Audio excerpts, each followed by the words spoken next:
తాకట్టులో ఉన్న బంగారాన్ని విడిపించి ఆ రోజున్న మార్కెట్ ధర కట్టి మిగిలిన డబ్బును మీకు అందిస్తుంది కొమ్మూరి గోల్డ్. హాయ్ హలో నమస్తే, వెల్కమ్ టు వి మీడియా. నేను అనిత. సో ముఖ్యంగా ఈ మధ్యకాలంలో మనం చూసుకుంటే పెళ్ళి అయ్యిందంటే చాలు వాళ్ళు ఎంతవరకు కలిసి ఉంటారు, ఎన్ని సంవత్సరాలు కలిసి ఉంటారు అంటే కొద్దిమంది పెళ్ళైన 1 monthకే డివోర్స్ అడుగుతున్నారు, 1 yearకే 6 months. ఇంకొద్దిమంది ఏంటి పెళ్ళై పిల్లలు అయినా కూడా ఒక 10-15 years అయినా కూడా డివోర్స్ తీసుకుంటున్నారు. అంటే ఒకప్పుడు పెళ్ళి అనేది జీవితాంతం కలిసి ఉండే బంధం. మరి ఇప్పుడు ఆ బంధం ఎటుపోయింది? పెళ్ళికి ఉన్నటువంటి ఇంపార్టెన్స్ ఎందుకు తగ్గింది? అది లవ్ మ్యారేజ్ కావచ్చు, అరేంజ్డ్ మ్యారేజ్ కావచ్చు, ఏ మ్యారేజ్ అయినా కూడా డివోర్స్ అనేది ఇప్పుడు కంపల్సరీ అయిపోయింది. అంటే చాలా వరకు రేషియో చూసుకుంటే 100 members పెళ్లి చేసుకున్న వాళ్ళు ఉంటే ఒక 50-40% డివోర్స్కి అప్లై చేస్తున్నారు. అంటే ఏంటి, వాళ్ళిద్దరి మధ్య అండర్స్టాండింగ్ లేకపోవడమా, లేకపోతే కమ్యూనికేషన్ గ్యాపా, లేకపోతే సోషల్ మీడియా డిపెండెన్స్ ఎక్కువ అవ్వడమా, లేకపోతే ఫినాన్షియల్ ఇండిపెండెన్సీ స్టేటస్ రావడమా, అసలు ఏంటి దానికి రీజన్స్ ఏంటి? సో ఇవి కాకుండా ఒక జంట హ్యాపీగా ఉండాలి, వాళ్ళ లైఫ్ లాంగ్ పెళ్ళి అయిన కపుల్స్, న్యూ మ్యారీడ్ కపుల్స్ హ్యాపీగా ఉండాలి అనుకుంటే వాళ్ళకి కొన్ని టిప్స్. అంటే కొత్తగా పెళ్ళైన జంట తమ కళలకు అనుగుణంగా అందమైన భవిష్యత్తును చిత్రించుకోవాలంటే ఇద్దరి మధ్య చక్కటి సమన్వయం అవసరం. సో అందుకోసం నూతన దంపతులు 10 ముఖ్యమైన విషయాల గురించి తెలుసుకోవాలని రిలేషన్షిప్ నిపుణులు చెప్తున్నారు. అప్పుడే వైవాహిక జీవితం ఆనందంగా సాగుతుందని అంటున్నారు. సో మరి అవేంటో ఒకసారి చూద్దామా? సో ఫస్ట్ వన్ వచ్చేసి మనసారా మాట్లాడుకోండి. ఇద్దరు పెళ్ళి అయిన అమ్మాయి అబ్బాయి ఇద్దరు హ్యాపీగా మాట్లాడుకోవాలంటే కొత్త దంపతులు స్వేచ్ఛగా నిజాయితీగా తన భావాలను పరస్పరం పంచుకోవడం చాలా ఇంపార్టెంట్. మీ అనుభవాలు, ఆనందాలు, ఆందోళనలు, రోజువారీ సంఘటనలను ఒకరితో ఒకరు పంచుకోండి. ఇందుకోసం రోజు కాస్త సమయం కేటాయించుకోండి. దీనివల్ల భాగస్వామి తమను అర్థం చేసుకుంటున్నారని, గౌరవిస్తున్నారని అనిపిస్తుంది. సో ఇది బలమైన ఆరోగ్యకరమైన బంధానికి పునాది లాంటిది. సో నెక్స్ట్ సెకండ్ పాయింట్ చూసుకుంటే ఆర్థిక లక్ష్యాలను నిర్దేశించుకోండి. సో అంటే ఆర్థిక కార్యకలాపాలపై చర్చించుకుంటూ ఉమ్మడి ప్రణాళికలు రూపొందించుకోవాలి. బడ్జెట్, పొదుపు, ఖర్చుల విషయంలో ఇద్దరికి స్పష్టమైన అవగాహన ఉంటే భవిష్యత్తులో ఆర్థికపరమైన విభేదాలు తలెత్తకుండా నివారించవచ్చు. ఇందుకోసం నెలలో 1 రోజును ఫినాన్స్ డేట్గా నిర్ణయించుకోండి. బడ్జెట్ సంబంధిత చర్చలు జరపండి. సో ఆ రోజు ఈ మంత్ ఎంత ఖర్చు పెట్టాం, దేనికి ఎక్స్పెన్సివ్ అయ్యింది అని దాని గురించి మాట్లాడుకోవచ్చు.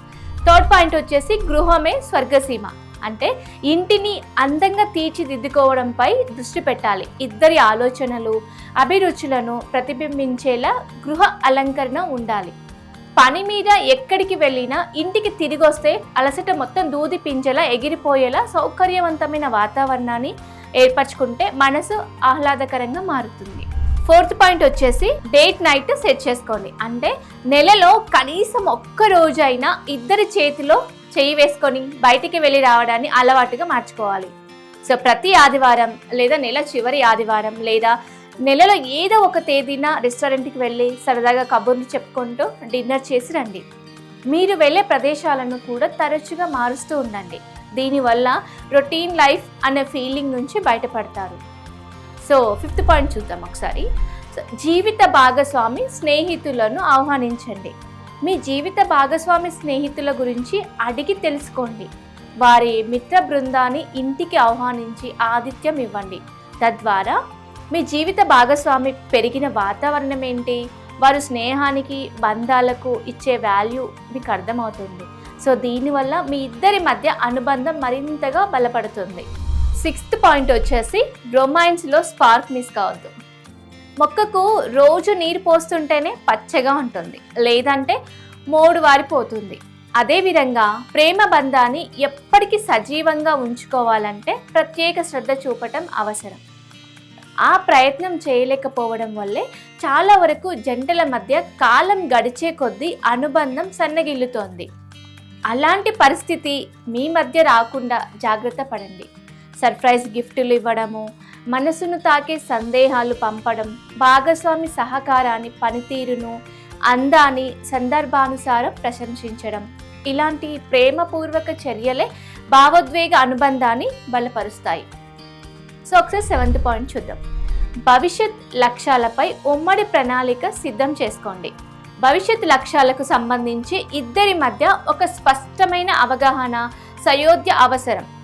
ఇద్దరి కెరీర్ లక్ష్యాలు, సంతానానికి సంబంధించిన ప్రణాళికలు, జీవన శైలి ఎంపికలు తదితర విషయాలపై చర్చించుకొని అందుకు అనుగుణంగా ఇద్దరు ఒక తాటిపై నడిచేలా ఉమ్మడి ప్రణాళికను సిద్ధం చేసుకోవాలి. నెక్స్ట్, విభేదాలు వివాదాలుగా మారకూడదు. సో దాంపత్య జీవితంలో చిన్న చిన్న విభేదాలు రావడం సహజం. అయితే అవి కాస్త వివాదాలుగా మారి బంధానికి పీటలు వచ్చేలా పరిస్థితి ఏర్పడకుండా జాగ్రత్త పడాలి. అందుకోసం విభేదాలను సున్నితంగా ఇద్దరికి ఆమోదయోగ్యమైన రీతిలో పరిష్కరించుకోవడంపై దృష్టి పెట్టాలి. ఇద్దరు ప్రత్యర్థుల్లా కాకుండా ఒకే జట్టు సభ్యులా ఆలోచిస్తే సులువుగా పరిష్కారాలను కనుగొనవచ్చు. సమస్య మన దగ్గర ఉన్నప్పుడు పరిష్కారం కూడా మన దగ్గరే ఉంటుంది. సో నెక్స్ట్ 9th టాపిక్, ఇంటి బాధ్యతలను పంచుకోవాలి. సో భార్యాభర్తలు ఇంటి పనులను, కుటుంబ బాధ్యతలను పంచుకోవడం చాలా ముఖ్యం. ఒకరు వంట చేస్తే మరొకరు పాత్రలు శుభ్రం చేయడం, ఇద్దరు కలిసికట్టుగా ఇంటిని సర్దడము, ఇలాంటి పని విభజన, పరస్పర సహకారం వల్ల ఒత్తిడి తగ్గడమే కాదు, అనుబంధం కూడా బలపడుతుంది. నెక్స్ట్ లాస్ట్ పాయింట్, వ్యక్తిగత అభిరుచులకు ప్రోత్సాహం అందించండి. అంటే వివాహం తర్వాత దంపతులు తమ వ్యక్తిగత అభిరుచులను, ఆసక్తులను వదులుకోవాల్సిన అవసరం లేదు. పుస్తకాలు చదవడం, సంగీతం నేర్చుకోవడం, స్నేహితులను కలుసుకోవడం, ఇష్టమైన ఆటను కొనసాగించడం, ఇలాంటివన్నీ మనసును ఉల్లాసపరుస్తాయి. కాబట్టి మీ జీవిత భాగస్వామి తన అభిరుచులను కొనసాగించేలా ప్రోత్సహించండి తప్ప అడ్డుకునే ప్రయత్నం చేయకూడదు. అంటే కొన్ని సందర్భాల్లో మనం ఏం చేస్తామంటే తన యొక్క అభిరుచులు అంటే తనకి కొన్ని క్వాలిటీస్ ఉంటాయి. సో అది తనకి నచ్చదు.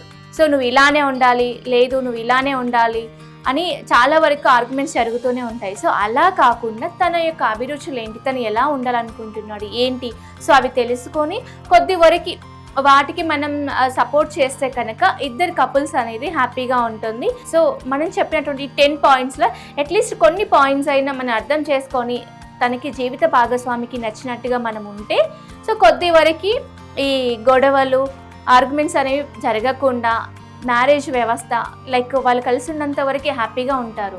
సో ఫర్దర్గా అంటే ఇప్పుడు మనం చెప్పినటువంటి ఈ పాయింట్స్లో గొడవలు రాకుండా చూసుకోవచ్చు. వాళ్ళిద్దరికి మధ్యలో ఉన్న బాండింగ్ పెరుగుతుంది. వాళ్ళకంటూ అంటే మంత్లో ఏదో ఒక రోజు ఏదో ఒక వీక్ మనం స్పెండ్ చేయాలి అనుకున్నాం కదా, అట్లా బయటికి వెళ్ళడము, మనసు విప్పి మాట్లాడుకోవడము. సో ఇలాంటి సందర్భాల్లో భాగస్వామి గురించి మనం పూర్తిగా అర్థం చేసుకున్న వాళ్ళం అవుతాం. సో అలాంటప్పుడు డివోర్స్కి వెళ్ళాల్సిన అవసరం లేదు, గొడవలు పడాల్సిన అవసరం కూడా రాదు.